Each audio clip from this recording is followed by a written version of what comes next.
ezan-ı Muhammediye okunuyor kıymetli seyircilerim. Fırından aldığımız sıcak pidenin tıpkı aynısı Oktay Usta'dan hazırlandı. Buyurun birlikte hazırlayalım. Ramazan pidesi.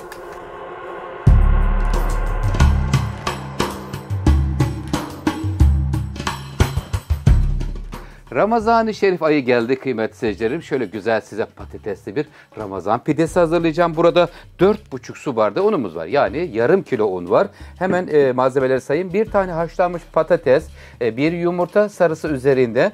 Kıymetli seyircilerim yarım paket yaş maya 21 gram yapıyor. Bir tatlı kaşığı toz şeker, bir tatlı kaşığı da içerisine tuz koyacağım. Şimdi sularını ayarlamamız lazım. Hemen sularını ayarlayalım.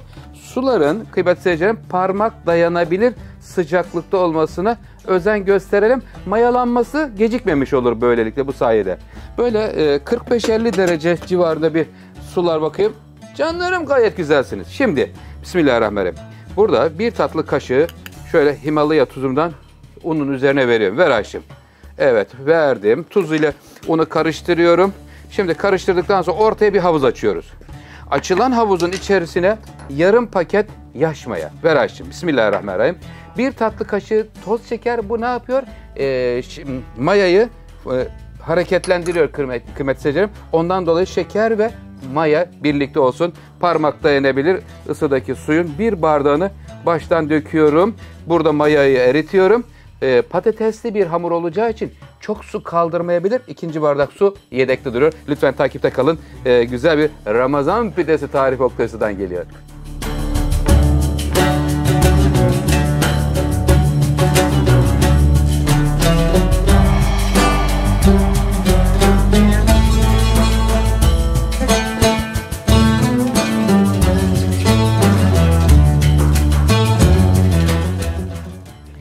İçerisine patates rendeledik kıymetli seyircilerim.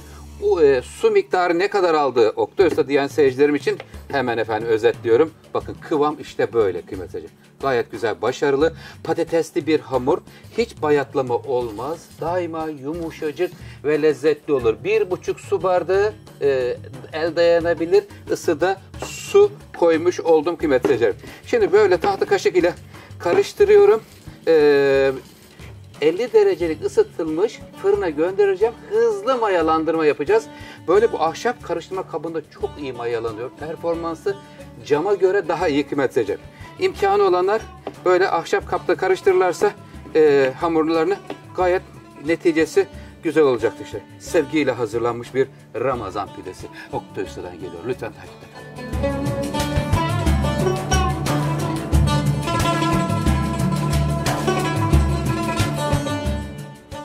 Pide hamurumuz fırında kıymetli seyircilerim 45-50 dakikada mayalandı. Çok güzel bir netice oluyor. Bu ahşap kabı çok sevdim. Kıymetli seyircilerim iyi mayalandırıyor. Üzerine streç film çektim. Bakın pide hamurunu görüyorsunuz. Görüyor musunuz? Yumuşacık bir hamur. Şimdi üzerine birazcık un açtım. Attıktan sonra şimdi şöyle bir ters çevirip tezgaha alacağım şimdi burayı. Hemen biraz tezgaha un serpiyorum. Hamurun şöyle etrafından geçiyor ve tezgaha döküyor. Canım iner misin lütfen? Sevgiyle iniyor. Patatesli Ramazan pidesi hazırlıyorum sizler için kıymetli seyirciler.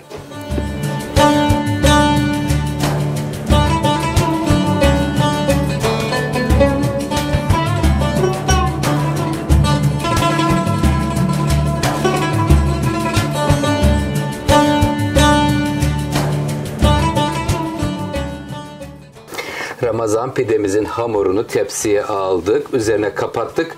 Şu anda mayalanıyor kıymetli seyircilerim. Mayalanırken tepsi mayası çünkü 2 sefer mayalanacak. Öncesini fırında mayalanmıştık. Üzerine bir bulamaç yapacağız. Üzerinin bulamaçı için bir kaşık un, yarım çay bardağı soğuk su. Önce soğuk su ile buradaki unu eritiyorum. Canım erir misin? Evet kıvamı açıldı. Hemen buranın üzerine biraz sıcak su veriyorum. Bulamaçta kıymetli seyircilerim. Önce soğuk su. Peşinden sıcak suyla bir hamur Ramazan pidesinin üzerine sürülebilecek bir bulamaç elde etmiş oluyoruz. Şimdi bu bulamacı süreceğim üzerine ve hemen şeklini vermeye başlıyoruz. Bismillahirrahmanirrahim. Allah Oktay Usta ne yapıyorsun? Bir anda telaş yaptım kıymetlice. Biraz cıvık mı oldu ne oldu? Canım tamamen eridin mi? Eridi. Tamam. Allah bereket versin. Şimdi buradan getiriyorum. bulamaçtan üzerine sürüyorum kıymetli seyircilerim. Özür dilerim. Biraz cıvık yapmışım. Hakkınızı helal edin. Suyunu biraz fazla kaçırmışım. Önce böyle sevgiyle her yerine bu bulamaçtan süreceğiz. Bu isterseniz 2 tane pide de çıkarabilirsiniz. Ben kocaman bir tane Ramazan pidesi istediğim için böyle her yerine sürdükten sonra şimdi burada büyütme işlemine başlayacağız. Canım bakın şöyle şu tırnak uçlarıyla Ramazan pidemizi büyütmeye başlıyoruz kıymetli seyircilerim. Bak. Böyle çevire çevire. Çok kolay. Yağlı kağıt serilmiş tepsiye alıyoruz. Aldıktan sonra buradaki elimizi bulamaça batırarak şeklini vermeye başlıyoruz. Kocaman bir Ramazan pidesi Oktay'dan geliyor. Kıymetli seyircilerim. Şöyle bu çerçeve yaptıktan sonra şimdi böyle devam ediyoruz.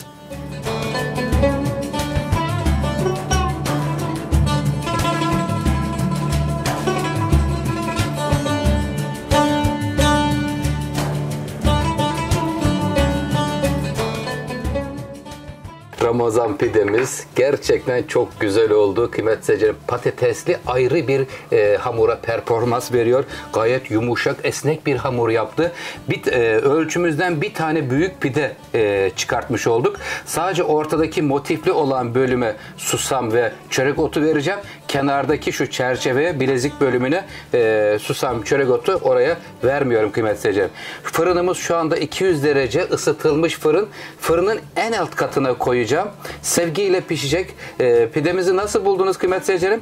Daha önce de sizlerle YouTube'da Ramazan pidesi paylaşmıştım ama bugünkü paylaştığım diğerlerine göre daha farklı bir pide ortaya çıkmış oldu. Yumuşacık. Bakın yakından göreyim. Oktay'sa diğer seyircilerimiz için getiriyorum. Şurada baloncuğunu da yaptı işte. Fırınlardan aldığımız zaman şu baloncuk hep oluyor ya. Aynısı oldu. Fırına gidiyor efendim. Canım sevgiyle iyi yolculuklar. Gidiyor fırına efendim. İftar sofrasında, sahurda Oktay Usta'dan Ramazan pidesi tarifi. Sizlerden ricam kanalıma abone olup yorum atıp dostlarınızla paylaşırsanız çok sevinirim. Sizleri çok seviyorum kıymetli seyircilerim.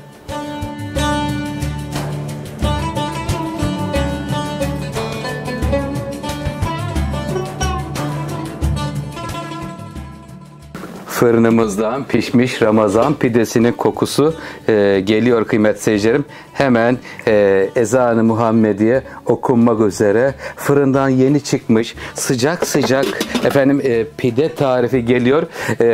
Pideyi ters çevirirken elimi yaktım kıymetli seyircilerim. O yüzden arada bir böyle buz tüpüne bastırıyorum ki acısını alsın diye. Gel bakalım canım. Sevgiyle geliyor. Ramazan pidesi geliyor. Ramazan ayı geldi. Bereketiyle geldi. Subhanallah. Rabbimize hamdü senalar olsun. Kıymetli seyircilerim, tepsimizin çapına göre büyüttüm.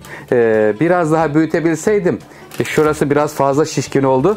Biraz desenlerde hafif bir kayıp oldu ama hiç problem yok. Onun dışında her şey çok güzel.